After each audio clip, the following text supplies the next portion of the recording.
স্বাগত। সমসাময়িক বিষয় নিয়ে নিয়মিত আয়োজন এখন প্রকাশে। সঙ্গে আছে আমি তোফাল আহমদ। নির্বাচন নিয়ে রাজনৈতিক দলগুলোর সাথে অন্তর্বর্তী সরকারের টানাপোড়েন এখনো শেষ হয়নি। প্রধান উপদেষ্টা ডক্টর মোহাম্মদ ইউনূস যে পদত্যাগ করবেন না, তবে সে বিষয়ে নিশ্চয়তা পাওয়া গেছে। সংকট নিরসনে রাজনৈতিক দলগুলোর সাথে আলোচনা করছেন প্রধান উপদেষ্টা। গত 2 দিনে প্রায় 23টি রাজনৈতিক দলের সাথে আলোচনা করছেন তিনি।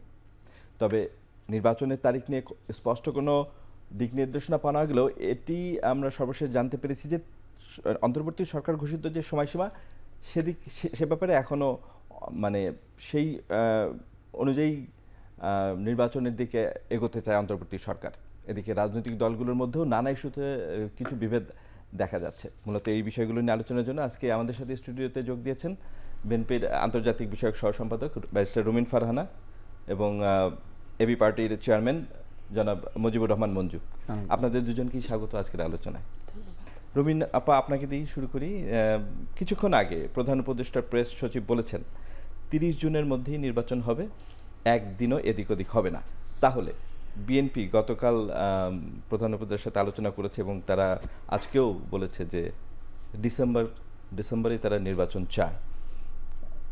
তাহলে আলোচনার ফল কি দাঁড়ালো? আপনাকে অসংখ্য ধন্যবাদ। আমরা আসলে গত কয়েকদিন ধরেই গভীর মনোযোগে লক্ষ্য করছিলাম চিফ অ্যাডভাইজারের অফিস থেকে যে কথাগুলো বলা হচ্ছে সেগুলো, পাল্টা রাজনৈতিক দলগুলো যে বক্তব্য দিচ্ছে সেগুলো, এবং আমরা আশা করেছিলাম যে রাজনৈতিক দল 23টি রাজনৈতিক দল তাদের সঙ্গে বসবার পরে আমরা মোটা দাগে কিছু আশাবাদের কথা শুনতে পারবো। কিন্তু দুঃখজনক জাতির জন্য, আমাদের জন্য, রাজনৈতিক কর্মী হিসেবে, রাজনৈতিক দল হিসেবে এটা আমাদের জন্য দুঃখজনক যে আমরা সেরকম কোনো নতুন কথা শুনতে পাইনি। চিফ অ্যাডভাইজার উনি পদত্যাগ করতেও প্রস্তুত বলে আমরা শুনেছিলাম যে উনি পদত্যাগ করবেন যদি এরকম চলতে থাকে, কিন্তু তারপরে উনি কিছুতেই একটা রোড ম্যাপ কেন যেন দিতে পারছেন না। এবং এটা যে কেবলমাত্র বিএনপির দাবি তাও কিন্তু নয়, এটা অন্যান্য রাজনৈতিক দল, জামাত এবং অন্যান্য যে রাজনৈতিক দল, তারাও কিন্তু একটা নির্বাচনের ব্যাপারে একটা মোটা দাগে একটা সময়ের ব্যাপারে জানতে চাইছে। কারণ আপনি যখন ডিসেম্বর থেকে জুন বলবেন সেটা 180 দিনের ব্যাপার এবং 6 মাস, ইটস আ লং টাইম। এবং বাংলাদেশের সার্বিক প্রেক্ষাপট যদি আপনি বিবেচনায় নেন, আপনি জানেন যে জানুয়ারি ফেব্রুয়ারির পর, ডিসেম্বর জানুয়ারি ফেব্রুয়ারি, এটা হচ্ছে নির্বাচনের আদর্শ সময়। এরপরে ঈদ একটার পর একটা শুরু হয়, রমজান আসে, আমাদের বাচ্চাদের পরীক্ষা শুরু হয়ে যায়, এসএসসি এইচএসসি পরীক্ষা হয় এবং বর্ষাকাল। সো সকল কিছু মিলিয়ে যখন 30শে জুন কথাটা বলা হয়, উইচ ইজ অলমোস্ট 1 জুলাইয়ের কাছাকাছি, তখন আসলে আমাদের সামনে নেক্সট নভেম্বর বা ডিসেম্বরের ছবি আসে। আমরা এর আগে বলতে জুন বা মে এটা আসলে আমরা বুঝতে পারি না। মনে হয় যে নির্বাচনকে প্রলম্বিত করার চেষ্টা, এবং আমরা না ঠিক বুঝতে পারছি না। এটা যদি শেখ হাসিনা হতো আমরা বুঝতে পারতাম, কারণ উনি যে কোনোভাবে ক্ষমতায় থাকতে চাইছেন। তাহলে কি এই সরকারটি সেই একই পদাঙ্ক অনুসরণ করছে? এই প্রশ্ন তো আসতেই পারে। যে বিএনপি তার নেতৃত্বের প্রতি সমর্থনও জানিয়ে এসেছে গতকালের বৈঠকে। একদম ডে 1 থেকে বিএনপির অ্যাক্টিং চেয়ারম্যান, বিএনপির স্ট্যান্ডিং কমিটির সদস্য প্রত্যেকে কিন্তু একটা কথা বলেছেন, এই সরকার আমাদের সরকার, এই সরকারকে সার্বিক সহযোগিতা আমরা দিয়ে যাব। এবং আপনি চিন্তা করে দেখেন, being the largest political party, BNP যদি তার সমর্থন অব্যাহত না রাখত, সরকার কি সত্যি 9.5 মাস রান করতে পারতো দেশটি? পারতো না। কিন্তু আমরা কিন্তু প্রতিদিন দেখেছি কোথাও না কোথাও মানুষ বিভিন্ন দাবি দেওয়া নিয়ে বসছে। এমনও হয়েছে লাস্ট ফিউ উইকস আমরা দেখেছি 3 জায়গায় বসে গেছে, 4 জায়গায় বসে গেছে, ঢাকা সিটি ডেডলক হয়ে গেছে। এখানে যদি বিএনপিও যুক্ত হতো, ইশরাকেরও ইনসিডেন্টটা বাদ দিয়ে বিএনপিও যদি এর সঙ্গে যুক্ত হতো, এই সরকারের পক্ষে অসম্ভব হয়ে যেত। ধন্যবাদ মুজিবুর রহমান মঞ্জু। আপনি কিছুক্ষণ আগেই প্রধান উপদেষ্টার বাসভবন থেকে বৈঠক করে এসছেন। আপনি প্রধান উপদেষ্টার সাথে বা আপনার সাথে আরও যারা রাজনৈতিক দলের নেতারা ছিলেন, সবার কথা না, আপনার কথাই জানতে চাই যে আপনি কি সন্তুষ্ট হয়ে আসতে পেরেছেন প্রধান উপদেষ্টার সাথে বৈঠকের পর? আপনার যেই দলের যে ইস্যুগুলো আছে, নির্বাচন সহ অন্যান্য যে ইস্যুগুলো। ধন্যবাদ তোফায়েল।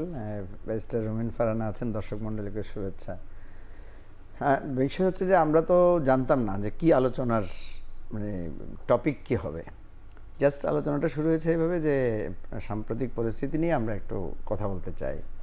তো প্রথমেই প্রফেসর মোহাম্মদ ইউনূস আমাদের প্রধান উপদেষ্টা উনি কিন্তু আজকে বলেছেন যে দেখেন আপনাদেরকে দেখে আমার খুব ভালো লাগছে, আপনাদেরকে দেখে আমি খুব সাহস পাচ্ছি, তো আজকে একটু খোলা মনে কথা বলি আমরা।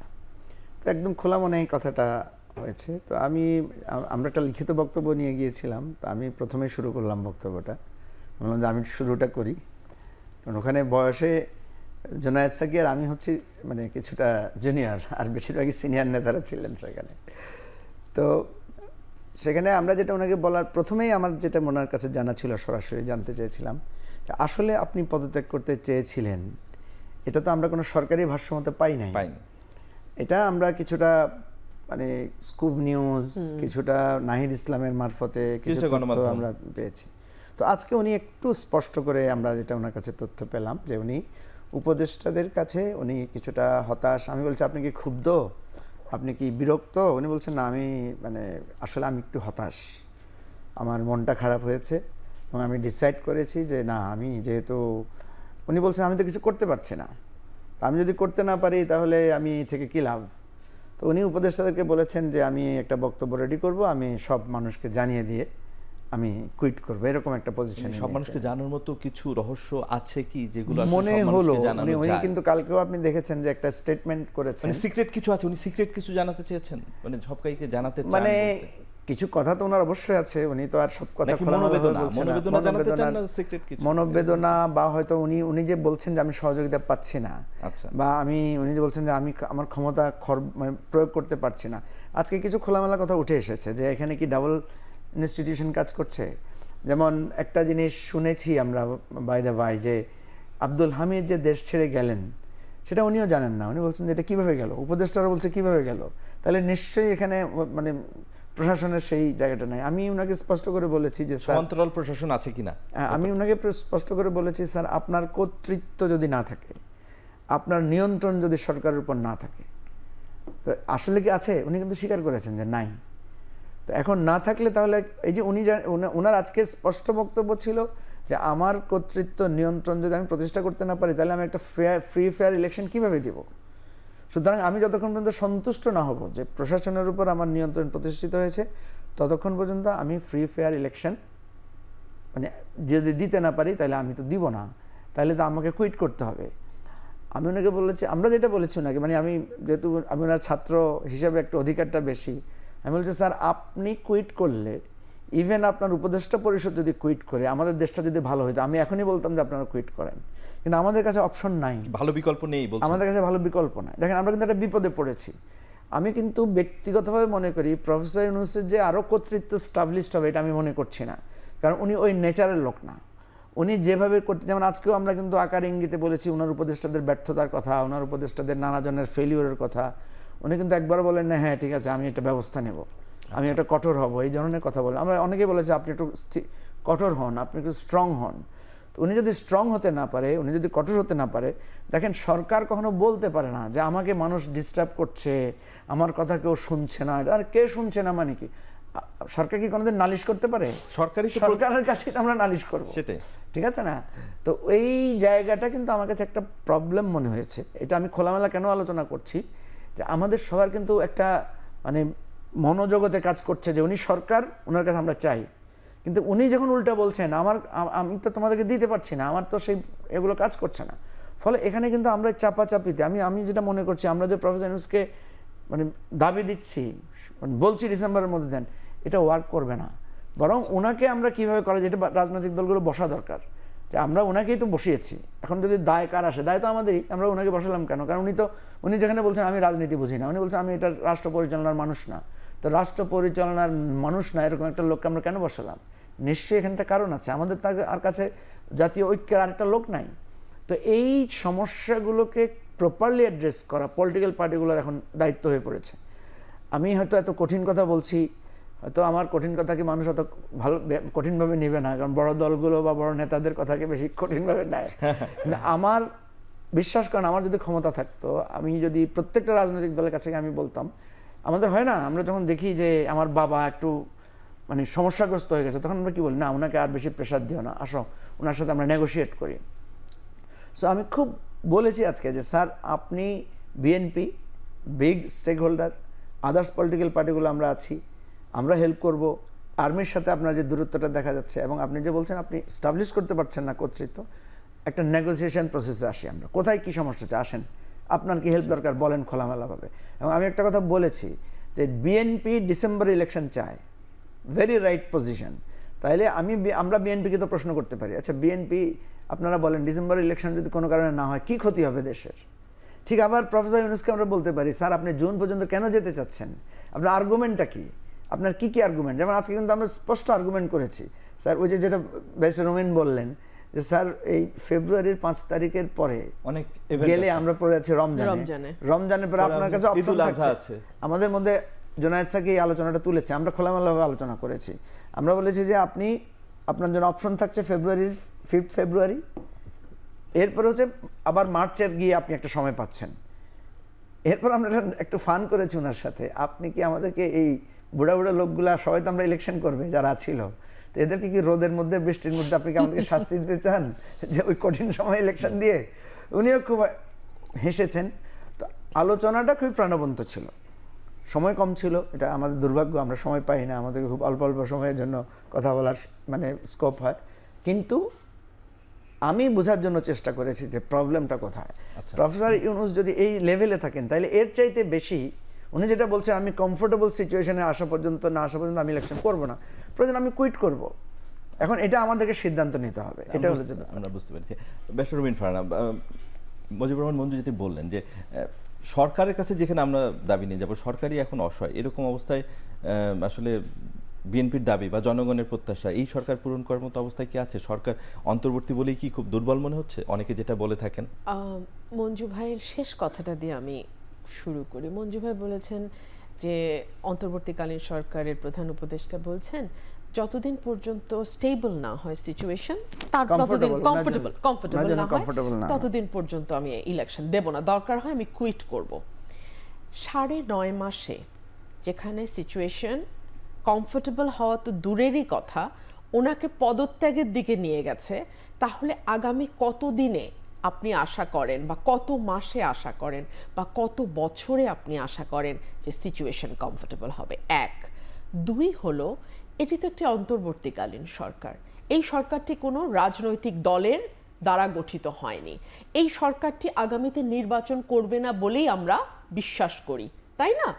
সুতরাং এই সরকারটির সঙ্গে অন্য পলিটিক্যাল পার্টিগুলোর এই দূরত্ব কেন হবে? আমি যদি প্রশ্ন করি, লার্জেস্ট পলিটিক্যাল পার্টি বিএনপি, উনি পদত্যাগ করবেন বা উনি দুঃখিত হয়েছেন, আবেগ থেকে বলেছেন, কিংবা উনি ওনার দীর্ঘ ব্যর্থতার ফিরিস্তি দেখে মনে হয়েছে যে আই শুড কুইট নাও, এই কথাটি উনি বললেন কাকে বা কার মাধ্যমে আমরা সবাই জানলাম?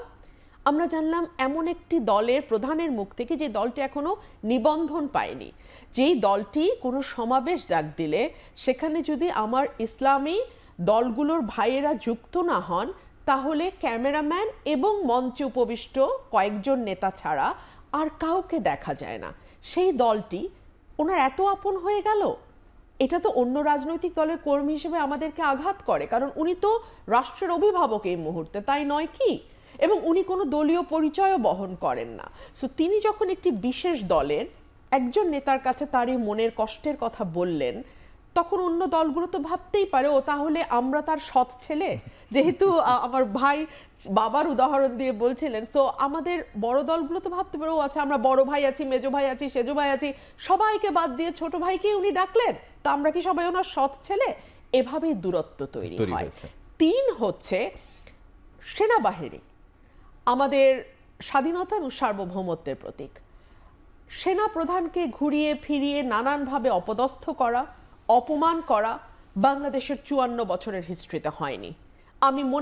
আমার জানা নাই অন্য কোনো দেশে এটা হয়েছে কিনা, আপনাদের জানা থাকলে, মঞ্জু ভাইয়ের যদি জানা থাকে মঞ্জু ভাই নিশ্চয়ই আমাদেরকে বলবেন, কিন্তু আমার জানা মতে আমি কোনো দেশে সিটিং চিফ সেনা প্রধানকে নিয়ে, আর্মি চিফকে নিয়ে এক একটা পলিটিক্যাল কর্মী, আমি বলি, আমি দলের আকার আকৃতি ধরন সব বাদ দিলাম, বাচ্চা বাচ্চা ছেলেরা যে ধরনের কমেন্ট করছে এবং অবলীলে, আপনি কি মনে করেন আপনি একটার সাথে একটা মেলান, এই দলটি ডক্টর ইউনূসের সবচেয়ে আপন, সবচেয়ে কাছের, সবচেয়ে প্রিয় ছেলে, তো এই সবচেয়ে প্রিয় ছেলের পরিবার থেকে যখন চিফ অফ আর্মি, সরি বারবার চিফ জাস্টিস বলে ফেলতেছে আমার প্রফেশনাল রিজনে, চিফ অফ আর্মিকে এই ধরনের ভাষায় আক্রমণ করা হয়, সেটা কি উনি লক্ষ্য করেন না? উনি কি তার সন্তানদের মানে কন্ট্রোল করতে পারেন না বা ওয়ার্নিং দিতে পারেন না যে এভাবে রাষ্ট্রের স্টেবিলিটি নষ্ট হয়ে যায়? তাই না? দুজন ছাত্র চিফ অফ আর্মি স্টাফের সাথে দেখা করলো, বাইরে আসলো, যাতা বলল। How can this happen? এবং এটা উনি হতে দিলেন। সো আমার কাছে মনে হয় কি, ইচ্ছাটা খুব জরুরি। আপনি প্রশ্ন করছিলেন না যে সরকার দুর্বল কিনা, সরকারের কি সবল হওয়ার ইচ্ছা আছে কিনা, এক। দুই হলো, সরকার কি দুর্বলতার ভান করছে? না, আমি ওই সরকার চাই না যেই সরকার হাসিনার মতো পয়েন্ট ব্ল্যাঙ্ক গুলি করতে বলে, যেই সরকার হাসিনার মতো গুম করে কিংবা ল এনফোর্সমেন্ট এজেন্সিকে হত্যাকাণ্ডের সঙ্গে জড়িত করে। আমি সেরকম সরকার চাই না। কিন্তু যেই সরকার রিজনেবল বল প্রয়োগ করতে ব্যর্থ হয়, যেই সরকার মবের কাছে বারবার নতি স্বীকার করে, এইরকম সরকারও তো আমি চাই না। ধন্যবাদ রুমিন ফারহানা। আমরা একটা বিরতিতে যাওয়ার সময় হয়েছে। বিরতিতে যাওয়ার আগে মঞ্জুর রহমান মঞ্জু, আপনার কাছে একটা প্রশ্ন রেখে যেতে চাই, যেটা ব্যারিস্টার রুমিন ফারহানা বললেন যে কারো প্রতি পক্ষপাত দেখাচ্ছে অন্তর্বর্তী সরকার। দল, আমরা তো জানতাম দল নিরপেক্ষ সরকার এবং অভ্যুত্থানের ফসলই সরকার। তাহলে দল নিরপেক্ষ সরকার কি পক্ষপাত দুষ্ট হয়ে গেল এই 9 মাসে? আজকে আমরা এই কথাটা তুলেছি। বিরতির পরে আমি আপনার কাছে উত্তরটা নিচ্ছি। দর্শক, আমরা একটা বিরতিতে যাচ্ছি, ফিরে আসছি একটু পরে।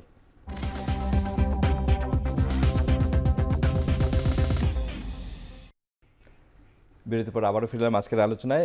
বিরতিতে যাওয়ার আগে জনাব মুজিবুর রহমান মঞ্জু, আপনার কাছে প্রশ্ন রেখেছিলাম যে দল নিরপেক্ষ সরকার পক্ষপাত দুষ্ট হয়ে যাচ্ছে কিনা। না, এই আলোচনাটা আজকে উঠেছিল যে আপনার কাছে বিশেষ দলগুলো বা বিশেষ করে ছাত্রদের দলের ব্যাপারটা নিয়ে কথা উঠেছে, একটু বলা হয়েছে। উনি কিন্তু জবাব দেন না, শুনেছেন। তার মানে মনে হলো যে উনি এটাকে এন্ডোর্স করেছেন। আমরা বলেছি যে এটা কিন্তু মৌনতা সম্মতির লক্ষণ, এটা কিন্তু দৃষ্টিতে লাগছে। দেখেন, এটা সমালোচনা আমরা করছি ঠিক আছে, কিন্তু বাস্তবে যেটা সেটা হচ্ছে যে আসলে এই দল যেটা নতুন হয়েছে, এটা ধরেন এখন যারা উপদেষ্টা আছেন তাদের নানা রকমের সহযোগিতা আছে, তাদের সাথে সুসম্পর্ক আছে। এটা তো এখন ধরেন অফ দ্য রেকর্ড বলার কিছু না, এটা আমরা জানি, বুঝতেছি। হ্যাঁ, এখন আপনি ওদেরকে, আমি যেটা দেখি আর কি, কারণ সরকারের ছত্রছায়ায় কোনো রাজনৈতিক দল যখন কাজ করবে এর গ্রহণযোগ্যতা এমনি নষ্ট হবে। কারণ সে যখন আবার সরকারের বিরোধিতা করছে, আবার দেখা যাচ্ছে যে সরকার ডাকলে সরকারের মধ্যে আমরা যখন শুনি অনেক কথা যে মন্ত্রণালয়গুলোতে কিন্তু তাদের অনেক শিষ্যরা তারা বিভিন্ন জায়গায় কাজ করছে, বিভিন্ন কমিটিতে কাজ করছে, অনানুষ্ঠানিকভাবে অনেকে অনেক দপ্তরের দায়িত্ব পেয়েছে, আমরা বিভিন্ন দায়িত্ব পেয়েছে, বিষয়গুলো আছে। এগুলো আপনি খুঁজলে অনেক পাবেন। আপনারা হয়তো মিডিয়ার লোকেরা একটু খাতির করছেন, এগুলো বেশি বলছেন না। এখন আমরা বিষয়টাকে কেন একটা সহনীয় পর্যায়ে রাখতে চাই, কারণ এই ছাত্ররা একটা অভ্যুত্থান করেছে, তাদের প্রতি আমাদের কৃতজ্ঞতা আছে এবং এরা আমাদের লিডার, এদের লিডারশিপ আমাদের দরকার। কিন্তু ক্ষতিটা যেটা হয়েছে, যেটা আজকে আমরা ব্যক্তিগতভাবে আমিও স্যারকে বলেছি, প্রফেসর ইউনূস স্যারকে বলেছি, যে এই ছেলেগুলোকে আপনার যত্ন নিলেন না কেন? আপনি দেখেন প্রাইভেট ইউনিভার্সিটির ছেলেরা ফুললি অফ হয়ে গেছে, মাদ্রাসার ছেলেরা, তারপর জেনজি যারা কলেজ স্কুলের ছেলেরা যারা রাজপথে আন্দোলনে যারা ওই যে লিখেছিল দেয়ালে ওরা কিন্তু ডিসার্টেন হয়ে গেছে। আমরা প্রফেসরকে বলেছি আজকে যদি আপনি ওই তরুণদেরকেও আপনি ঐক্যবদ্ধ রাখতে পারতেন, তাহলে তো আপনি যেটা বলছেন আমার কথা শুনছে না, এটা শুনছে না, তাহলে তো একটা ব্যালেন্স হতো, যে একটা প্রেশার থাকতো। এবং ওইটা কিন্তু আমি আমার লিখিত বক্তব্যে বলেছিও যে এটা আপনার ভিত্তিকে দুর্বল করে দিয়েছে। যদি এমন হতো, যেমন দেখেন এটা তো জুলাই গণঅভ্যুত্থানকেও কালিমা লাগিয়েছে। আপনি দেখেন যে এপিএস দুর্নীতির অভিযোগে অভিযুক্ত হন, তখন উপদেষ্টাকে আপনি কিভাবে আলোচনার বাইরে রাখছেন? এই প্রশ্নগুলো তো আছে। আমরা যে উনি যে বললেন যে আমরা সহযোগিতা করছি আমরা, বিএনপি একটু বেশি মানে ওদেরকে কাউন্ট করে, বেশি কথায় ওদেরকে ধরে। আমরা বলি যে বিএনপি আপনার একটু কম ধরেন, কারণ আপনার যে সাইজ, তরুণদেরকে তো রাজনীতিতে উৎসাহিত করতে হবে। এখন উৎসাহিত করতে গেলে তারা ভুল পথে যাবে, এটাও তো একটা প্রসেস। ভুল পথে গেলে আপনি যখন আমরা সমালোচনা করছি, আমরা তো ধরছি সমালোচনা থেকে তো কাউকে স্খলন তো মানা যায় না, নাকি নৈতিক স্খলন তো মানা না, এই জন্য তো নৈতিক স্খলন তো মানা হয় নাই। ধরা পড়ছে, আমরা তো কথা বলেছি, দুদকে তার রিপোর্ট হচ্ছে, তাকে চেক করা হচ্ছে, তো করা হচ্ছে। এই প্রসেসটা যদি চালু রাখা যায়, দেখেন দুর্নীতি, মানুষ খারাপ পথে যাওয়া, এটা তো মানুষের সহজাত প্রবৃত্তি। মানব প্রকৃতি, মানব প্রকৃতি সম্পর্কে বলেছে না যে মানুষের প্রবৃত্তিটাই হচ্ছে সে মানে খারাপমুখী। তো এই জায়গা থেকে আমরা যদি আমাদের গণতান্ত্রিক চর্চা, আমাদের বাকস্বাধীনতা, আমাদের ক্রিটিসিজম এটা চালু রাখতে পারি, তাহলে এরা হয়তো গড়ে উঠবে। আর নাইলে তারা ওই যে উনি যেটা বলছেন, আস্তে আস্তে ওদের জনসমর্থন কমছে। ঠিক আছে, সমস্যা যেটা দেখা যাচ্ছে তোফায়েল দেখেন, সেটা হচ্ছে সরকারের গ্রহণযোগ্যতা কমে যাচ্ছে, ছাত্রদের গ্রহণযোগ্যতা কমে যাচ্ছে, ক্ষতি হচ্ছে কেন? বিএনপি বেশি বেশি ইলেকশন করছে বলে অনেকে বলছে যে বিএনপি খালি ইলেকশন চায়, বিএনপিরও গ্রহণযোগ্যতা কমছে। ইসলামী দলগুলোরও কিন্তু গ্রহণযোগ্যতা খুব বাড়ছে তা না, এবারের আন্দোলনে নানা কথায় তাদেরও কমেছে। তার মানে কি? তার মানে হচ্ছে আবার লোকদের মধ্যে একটা হতাশার দিকে যাচ্ছে। এমন যদি হতো যে বিএনপির প্রতি আগ্রহ বেড়ে যাচ্ছে, ইউনূস স্যারের প্রতি কমে যাচ্ছে, এমন যদি হতো যে ছাত্রদের প্রতি বেড়ে যাচ্ছে, বিএনপির প্রতি কমে যাচ্ছে, মানুষ আসলে এটা পছন্দ করছে না। এই যে বিএনপি জামাতের যে একটা মানে একে অপরের বাকযুদ্ধ, এটা মানুষ পছন্দ করছে না। ছাত্রদের সাথে যে বিএনপির বাকযুদ্ধ, এটা মানুষ পছন্দ করছে না। আর্মি আর সরকার যে দুইটা মেরুতে অবস্থান করছে, জিজ্ঞেস করেন যারা, এগুলো তো কেউ পছন্দ করছে না। কথা হলো এই যে সামগ্রিক একটা ডিক্লাইনিং দেখা যাচ্ছে, অথচ 9 মাস আগে আমরা একতাবদ্ধ ছিলাম কার বিরুদ্ধে? সেই ফ্যাসিবাদের বিরুদ্ধে। তো ফ্যাসিবাদ তো এখন এটা মজা পাচ্ছে। আমার তো মনে হয় শেখ হাসিনা এগুলো দেখে দেখে খুব আনন্দ মানে উদ্ভব করছে, তাই না? তো সেই জায়গাটা থেকে উপলব্ধিটা শানিত করতে হবে। এবং একটা জায়গায় সেটাকে কিন্তু আপনি যদি বলেন যে আচ্ছা ঠিক আছে চলছে গাড়ি যাত্রাবাড়ি, চলুক, এটা তো চলবে না। একটা সময় গিয়ে এটা ভয়ানক আকার ধারণ করবে। সেটা আসার আগেই আমরা যেটা বলছি যে সবাই একটু জেগে ওঠেন, সবাই একটু থামেন, সবাই একটু আসল জায়গাটায় আসেন। দেখেন, বিএনপিকে আমরা বোঝানোর চেষ্টা করছি, বিএনপির একটা বিরাট ত্যাগ আছে, বিএনপির একটা বিরাট দায়িত্বশীলতা আছে, এবং এই ট্রানজিশনে বিএনপি কিন্তু বিরাট দায়িত্বশীলতার পরিচয় দিয়েছে। এবং কি দিয়েছে দেখেন, বিএনপি না হলে তার 2000 কর্মীকে বহিষ্কার করেছে। আজকে যে আপনি দেখছেন একটু স্টেবল, আজকে আইন শৃঙ্খলা, এটা বিএনপির অবদান আছে। কিন্তু সমস্যা যেটা হচ্ছে সেটা হচ্ছে প্রফেসর ইউনূসের সাথে যে সম্পর্কের গ্যাপটা হচ্ছে, এইটাকে আমি মনে করি একটু কমানো দরকার। সেটা ধন্যবাদ। সেটা কিভাবে কমানো সম্ভব? বিএনপি বড় রাজনৈতিক দল, সবাই বলে বিএনপিকে দায়িত্ব নিতে হবে, যেহেতু এখন সবার ভিতরেই আসলে বিএনপি বড়। তো বিএনপি কিভাবে এই দায়িত্ব নেবে?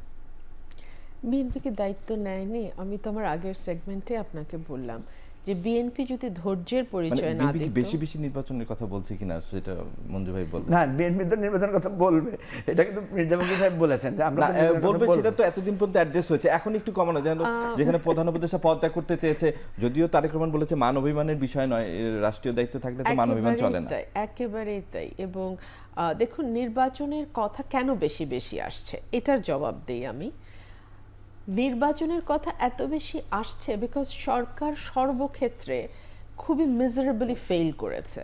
সরকার যদি সুশাসন দিতে পারত, সরকার যদি জনজীবনে স্বস্তি দিতে পারত, সরকারের অর্থনীতির ইন্ডিকেটরগুলো যদি ভালো হতো, শুধু রিজার্ভ রেমিটেন্স বাদ দিয়ে আমি নিউজে দেখছিলাম যে বৈদেশিক বিনিয়োগ, ডাইরেক্ট ফরেন ইনভেস্টমেন্ট কমেছে 26%, এবং মূলধনী যন্ত্রপাতির আমদানি হিসাব থেকে দেখা যাচ্ছে সেটাও কমেছে 29%, অর্থাৎ অভ্যন্তরীণ বিনিয়োগ যেটা, দেশের বিনিয়োগ যেটা, সেটাও কমেছে। ওয়ার্ল্ড ব্যাংক অ্যাজাম্পশন দিচ্ছে 3.3%, ইতিহাসের সবচেয়ে কম জিডিপি প্রবৃদ্ধি। আইন শৃঙ্খলা পরিস্থিতির দিকে তাকান, সেটার অবস্থা নাজুক। সরকার নিজেই বলছে আমি তো কিছুই সামলাতে পারছি না, তো আমি কেন থাকবো? অর্থাৎ একটি ভীষণ রকম অভিমানী শিশু প্রধান উপদেষ্টার চেয়ারে বা প্রধানমন্ত্রীর চেয়ারে বসেছেন। তো তাহলে এই মুহূর্তে মানুষকে যদি আপনার বাঁচাতে হয়, দেশকে যদি রক্ষা করতে হয়, ইলেকশন ছাড়া উপায়টা কি? একদিকে আপনি ইলেকশনের রোডম্যাপ দিচ্ছেন না, একদিকে আপনি জনজীবনে স্বস্তি দিতে পারছেন না, আইন শৃঙ্খলা পরিস্থিতি নিয়ন্ত্রণ করতে পারছেন না, উল্টো দিকে আপনি রোহিঙ্গাদের সাহায্য করবার জন্য, মানে মিয়ানমারের জন্য আপনি মানবিক করিডোর, মতান্তরে হিউম্যান চ্যানেল দেওয়ার জন্য প্রস্তুতি নিচ্ছেন। এবং তাও কিরকম? আর্মিকে অন্ধকারে রেখে, পলিটিক্যাল পার্টিগুলোকে অন্ধকারে রেখে। সুতরাং আপনি যখন এই ধরনের অদ্ভুত অদ্ভুত কাণ্ড ঘটাবেন, এবং যেই বন্দরটি অলরেডি সকল টার্মিনাল নিয়ে, বিশেষ করে যেই টার্মিনালে বিনিয়োগের কথা আসছে, হ্যাঁ, চিটাগংয়ের যেই টার্মিনালটা নিয়ে, সেই টার্মিনাল গত বছর তার লক্ষ্যমাত্রার চেয়ে 30 লক্ষ টন বেশি সার্ভিস প্রোভাইড করেছে আপনাকে। তো সেখানে আপনি কোথায় বিনিয়োগটা করবেন? ওখানে তো বিনিয়োগের জায়গা নাই। সো আপনি যখন এগুলো করে পুরো পলিটিক্যাল সিচুয়েশনটাকে আনস্টেবল আপনিই করছেন, আপনি এটাকে মানে নানান রকম ষড়যন্ত্রের গল্প ফাঁদতে দিচ্ছেন এবং আপনি কোনো সুনির্দিষ্ট পথরেখাও আমাদেরকে দিচ্ছেন না। ধরুন সংস্কার বিচার, এই দুটো তো সরকারের খুব প্রিয়, নির্বাচন না হয় অপ্রিয়, সংস্কার আর বিচার তো প্রিয়। আপনি আমারে বলেন সংস্কার আর বিচার নিয়েও কি কোনো উল্লেখযোগ্য অগ্রগতি কিংবা বলার মতন কিছু কি হয়েছে? বিচার একটা দীর্ঘ প্রক্রিয়া। আমি বিচার অঙ্গনের সঙ্গে আজকে 20 বছর জড়িত, আপনি যে আইনজীবী। আমি সারাদিন কোর্টে থাকে, আমি জানি ভাই বিচার বলতে আপনি আসলে কি বোঝেন। এফআইআর, চার্জশিট, চার্জশিট হয়েছে, হয়তোবা চার্জশিট হয়েছে, খুব অল্প চার্জশিট হয়েছে মামলায়। এবং ফর্মাল, খুব অল্প মামলায়। আজকেও একটা মামলার ফর্মাল না, কালকে থেকে অলরেডি ফর্মাল বিচারের কার্যক্রম শুরু আচ্ছা, হয়েছে। তো আনা এই সত্তার বিচার সহ। কতদিন ধরে চলবে? সেটা হাইকোর্ট যাবে, অ্যাপেলেট ডিভিশন যাবে, সেখানে রিভিউ হবে, মানে ইটস আ লেন্দি প্রসেস। তো আপনি কি এই 10, 15, 20, 25 বছর বন্ধ রাখবেন? এক, সংস্কার, এই যে 6টা সংস্কার কমিশন বা 7টা, কয়টা আমি ভুলে গেছি, সরকার কমিশন আরো আছে, কিন্তু 6টা হচ্ছে প্রধান। মূল মূল হচ্ছে আচ্ছা, 5টা actually, ঠিক আছে। actually এই 5টা সংস্কার কমিশনের যে শত শত মানে ফাইন্ডিং, ওইটা কম্পাইল করা হয়েছে ওগুলো 166 কম্পাইল করা হচ্ছে, সকল দল তাদের মতামত দিয়েছে। এমন কোন সংস্কার কি নাই যেখানে সকল দল একমত হয়েছে? নিশ্চয়ই আছে, আছে। অবশ্যই আছে। সেগুলো কোনোটা বাস্তবায়নের পদক্ষেপ কি নেওয়া হয়েছে? মানে আমরা না ফ্রাস্ট্রেটেড হয়ে যাই। আপনি যদি আমাকে একটা দুটো জায়গা দেখাতে পারতেন আপনার সাফল্যের, তাহলে আমি হয়তো এত জোরে বলতাম তাহলে না। কি বিএনপিকে রাজপথে যেতে হবে নির্বাচনের জন্য? এটা বিএনপির নীতি নির্ধারণী মহলে যারা আছেন তারাই সিদ্ধান্ত তারা নেবেন। বলছেন যে রাজপথেই হয়তো শেষ পর্যন্ত যেতে হবে বিএনপি। মানে উনি যদি আমাদের ঠেলে দেন রাজপথে, তো আমরা কোথায় যাব বলেন? নির্বাচন তো লাগবে, নাকি আপনারা মনে করেন নির্বাচন দরকার নেই বাংলাদেশে? কারণ আমরা আরেকটা ভেরি অ্যালার্মিং সাইন আরেকটা দেখুন, ডক্টর ইউনূসকে 5 বছর দেখতে চাই, উনি আজীবন দেখতে চাই। এটা যে শুধু মানে ফেসবুক স্ট্যাটাসে দিয়ে এই প্রোপাগান্ডা চালানো হচ্ছে তাই নয়, উপদেষ্টারও ওই প্রোপাগান্ডার মধ্যে সামিল হচ্ছেন। ধর্ম উপদেষ্টা দিয়ে শুরু হইলো, তারপরে স্বরাষ্ট্র উপদেষ্টা, মৎস্য উপদেষ্টা, সকল উপদেষ্টারাই আস্তে আস্তে বলা শুরু করলো মানুষ আমাদেরকে দেখতে চায়। ওনার অতি কথক প্রেস সচিব তিনি আবার এটা শেয়ার করা শুরু করলেন। এইখানেই শেষ না, এরপর আমরা দেখলাম একজন মৌলানা তিনি ওয়াজে পর্যন্ত বলছেন যে ইউনূস সরকার হচ্ছে ইউনূস নবীর মতন, যিনি চলে গেলে বা তাকে তাড়ানোর চেষ্টা হবে ইসলাম পরিপন্থী। এগুলো তো ভালো লক্ষণ না। আপনি আসলে কি করতে চাইছেন? আপনি কি করতে চাইছেন? এটা তো আমাদের বুঝতে হবে। আমরা তো রাজনীতি করি ভাই, আমাদের তো বুঝতে হবে। আমি বুঝতেছি না। ধন্যবাদ। কিন্তু এই দূরত্ব আসলে আবারও সেই আগের আলোচনা যেটাতে আপনি শেষ করেছিলেন, বিএনপি এবং অন্তর্বর্তী সরকারের দূরত্ব আসলে কমছে না। আজকে উনি বলেছেন, দেখেন আমি তো নির্বাচনের কথা বলেছি, আজকে স্পষ্ট করে বলেছেন আমার একটাই এখন টার্গেট, সেটা হচ্ছে একটা কমফোর্টেবল ইলেকশনের জন্য। কিন্তু উনি বলছেন এখন যদি ইলেকশন হয় এই ইলেকশন প্রপার এখন হবে বলতে না। ডিসেম্বরে তিনি পারছেন না। এখন উনি বলেছেন জুন, তো উনি বলছেন আমি প্রয়োজনে লিখিত দিব। আজকে উনি খুব দৃঢ়ভাবে বলেছেন যে আমি প্রয়োজনে লিখিত দিব, জুন এটা এক্সিট করবে না। তো আমরা তো ওনার সাথে এই আলোচনা এঙ্গেজ হয়েছি।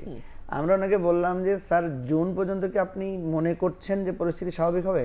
পরিস্থিতি তো আরও ডেটেরিয়েট করতে পারে। এটা আবার উনি মানে অ্যাকসেপ্ট করেছেন যে হ্যাঁ এটাও হতে পারে। তো সুতরাং উনি কিন্তু একটা ভাবছেন, উনি কিন্তু একটা দ্বিধাগ্রস্ত। ওনার কথা আমি যেটা বুঝলাম যে আমি কোন জায়গায় গেলে ওনার কমফোর্টেবল জায়গাটা হবে। এখন দেখেন এই আর্গুমেন্টটা তো সত্য যে যেখানে আমরা এখন দেখছি বিভিন্ন কলেজ, আপনি দেখেছেন হয়তো, কলেজের গভর্নিং বডিতেও মারামারি হচ্ছে। রাস্তায় যখন বিএনপি জামাত মারামারি হয় বা এক গ্রুপে মারামারি হচ্ছে, বা সিটি কলেজ ঢাকা কলেজে মারামারি হচ্ছে, সেখানে পুলিশকে আমরা কোনো মানে কার্যক্রমে দেখতে পাচ্ছি না।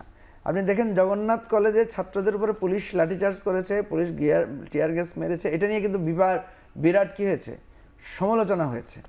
এখন উনি যেটা বলতে চাচ্ছেন যে আমার অফিস এসে ঘেরাও করে রাখতেছে, আমি কাজ করতে পারছি না, বাধা দিলে আবার এটা নিয়ে প্রশ্ন উঠতেছে, মানে এখানে জায়গায় মনে হলো ওনার দৃঢ়তার অভাব। এখন দেখেন কথাটা কিন্তু সত্য যে টিল আপনি একটা ইলেক্টেড গভর্নমেন্ট না আসবে ততক্ষণ কিন্তু এটা সলিউশন হবে না।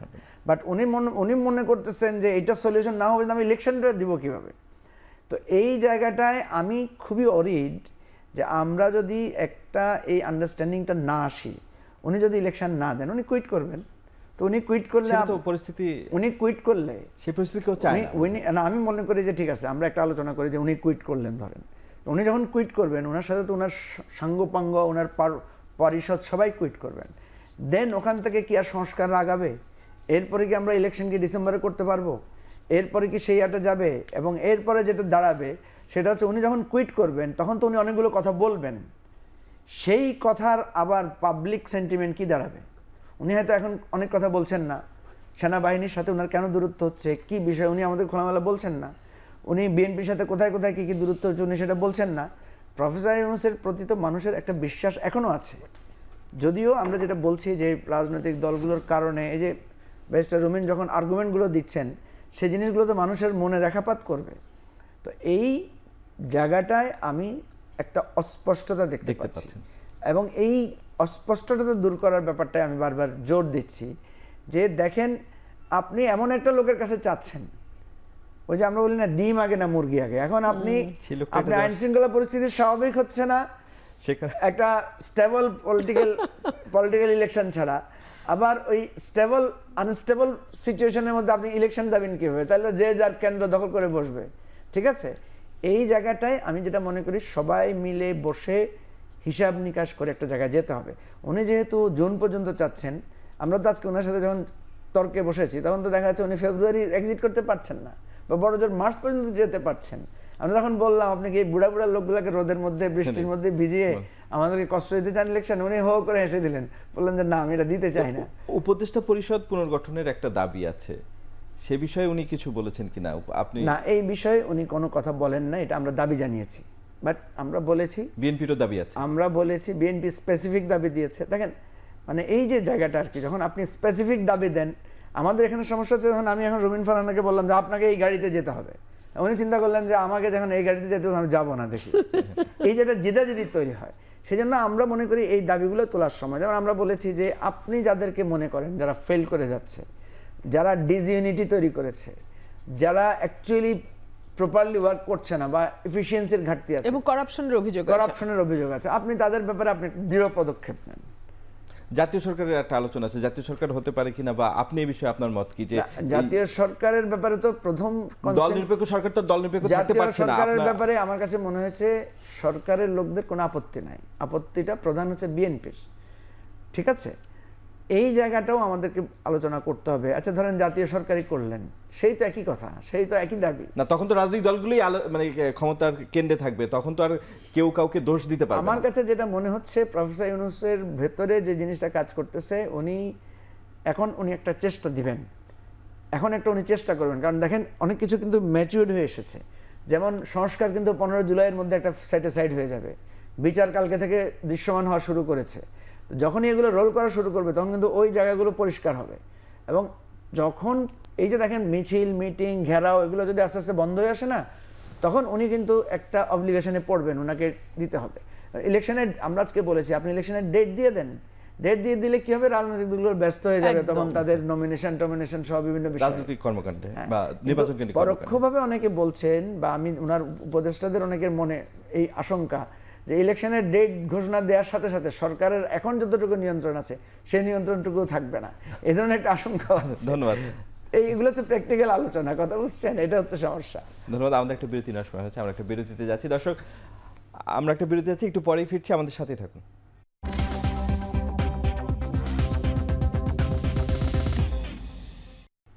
বিরতির পর আবারও ফিরে এলাম আজকের আলোচনায়। রুমিন ফারহানা, যেটা বিরতির আগে আলোচনা হচ্ছিল যে বিএনপির একটা দাবি ছিল যে উপদেষ্টা পরিষদ পুনর্গঠনে জাতীয় নিরাপত্তা উপদেষ্টা সহ আরও 2 উপদেষ্টার পদত্যাগ এবং পুনর্গঠন বা পদত্যাগ। এরপরের ইস্যু যেটা যে ঠিক ওইভাবে আলোচনায় না আসলেও জাতীয় সরকারের কথা আলোচনা হচ্ছিল, তো বিএনপি তো এখন বাইরে থেকে নির্বাচনের জন্য চেষ্টা করছে। যদি এমন হয় জাতীয় সরকার গঠন করে রাজনৈতিক দলগুলোকে আনা যায়, তাহলে তো আর এই নির্বাচন অনুষ্ঠানের মানে এই কনস্পিরেসির ইস্যু থাকে না, তারাই নির্বাচন কন্ডাক্ট করলো, তারাই অংশ নিল, সেটা হয় কিনা? এটা এত ঘোলা কেন করতে হবে? আমি জানি না, আমি আমার মানে একজন ক্ষুদ্র রাজনৈতিক কর্মীর দৃষ্টিভঙ্গি থেকেই বলি, আমরা 15 বছর বাংলাদেশে কোনো সুষ্ঠু নির্বাচন হয়নি। 15 বছর কোনো জনপ্রতিনিধি মানুষের প্রতিনিধিত্ব করে এমন জনপ্রতিনিধি আমরা দেখিনি। গত 15 বছর কোনো জবাবদিহিতা আমরা সরকারের কাছে পাইনি।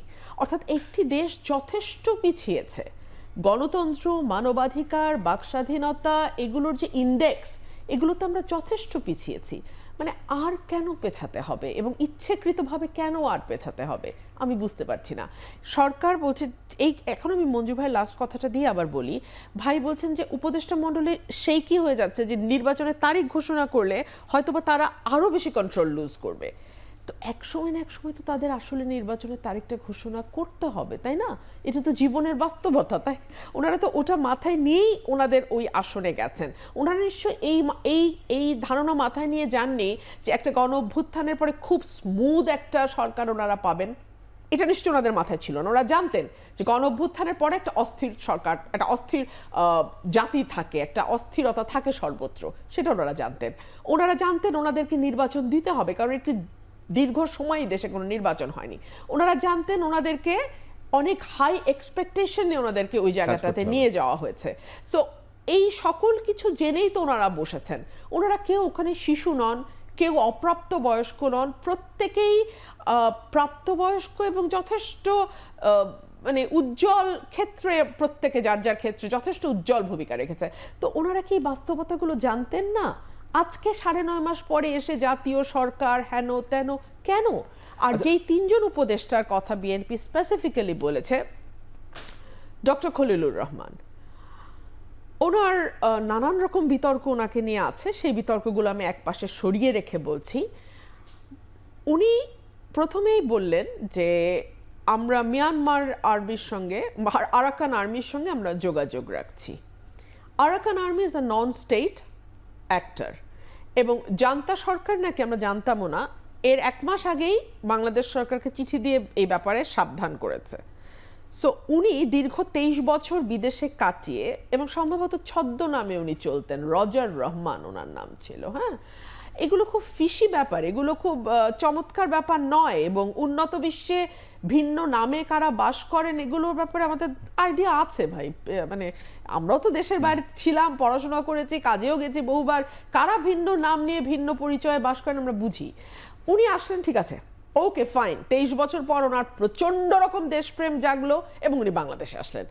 এসে উনি দেশটাকে যুদ্ধের দিকে ঠেলে দিচ্ছেন, এবং পররাষ্ট্র উপদেষ্টা বলে একজন আছেন আমাদের, যার দীর্ঘ ফরেন সার্ভিসে প্রফেশনাল হিসেবে কাজ করার লং হিস্ট্রি ব্যাকগ্রাউন্ড আছে।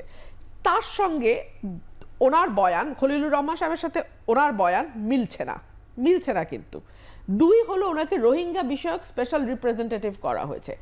উনি বললেন রোহিঙ্গা ফেরত যাবে, উনি না, প্রধান উপদেষ্টা বলেছিলেন 1 লক্ষের উপর 1.5 লক্ষ রোহিঙ্গা চলে যাবে।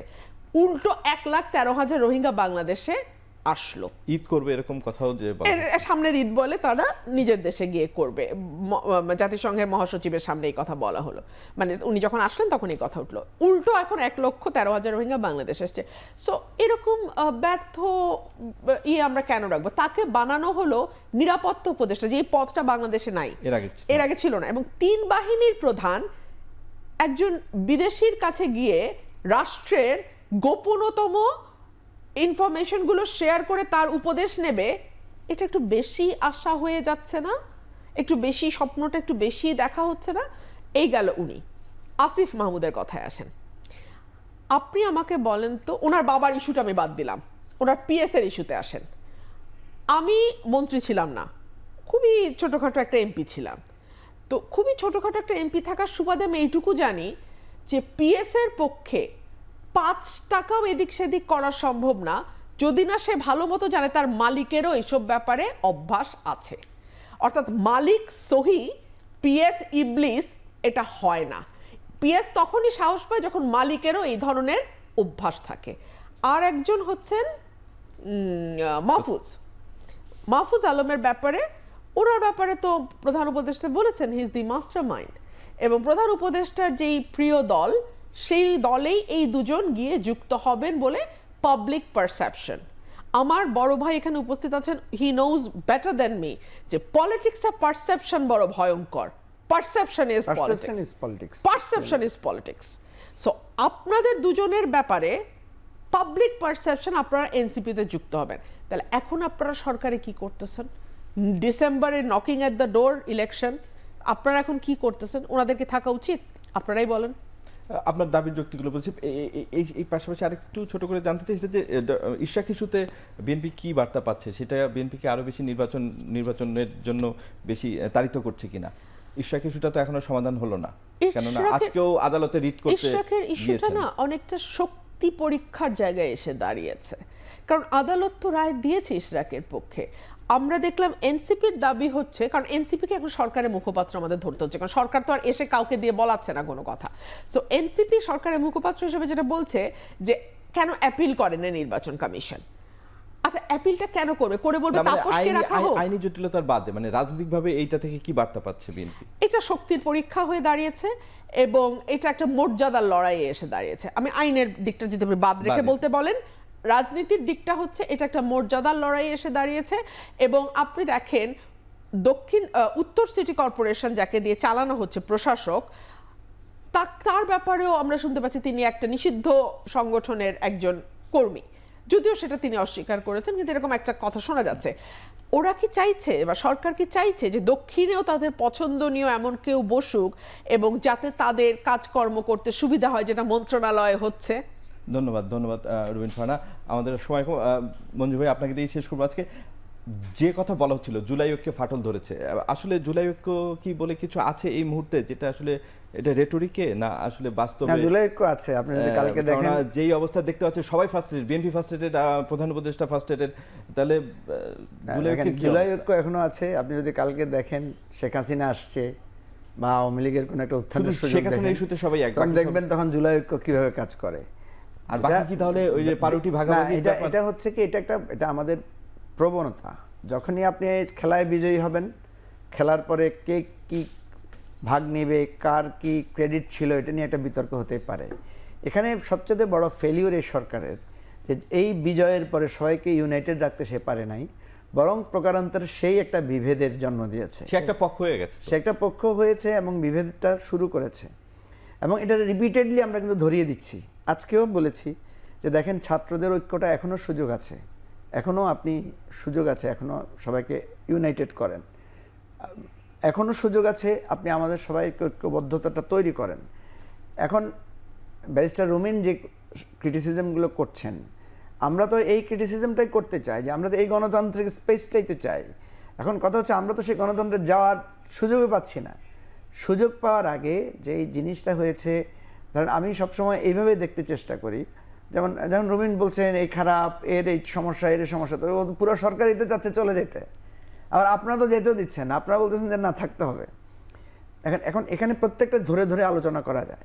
যেমন ডক্টর খলিলের সাথে বিএনপির এখন যে সম্পর্কের ঘাটতিটা হয়েছে, কী নিয়ে হয়েছে, এটা ট্রিগার করেছে। কিন্তু ফাইনালি যখন দেখা গেল ডক্টর খলিল তার নাগরিকত্বের ব্যাপারটা পরিষ্কার করেছেন, যে আমার কোনো বিদেশি নাগরিকত্ব নাই, খুবই সুন্দরভাবে উনি কিন্তু ওনার ব্যাখ্যাটা দিয়েছেন, চ্যালেঞ্জও দিয়েছেন। কিন্তু পরে উনি যেটা করলেন, যে উনি তারেক রহমানের নামটা উচ্চারণ করলেন। এই যে আমাদের বোধ শক্তিটার একটা মানে সমস্যাটা সেখানে, উনি যদি এটা না করতেন তাহলে কিন্তু বিএনপি এত বেশি হাইপার হতো না।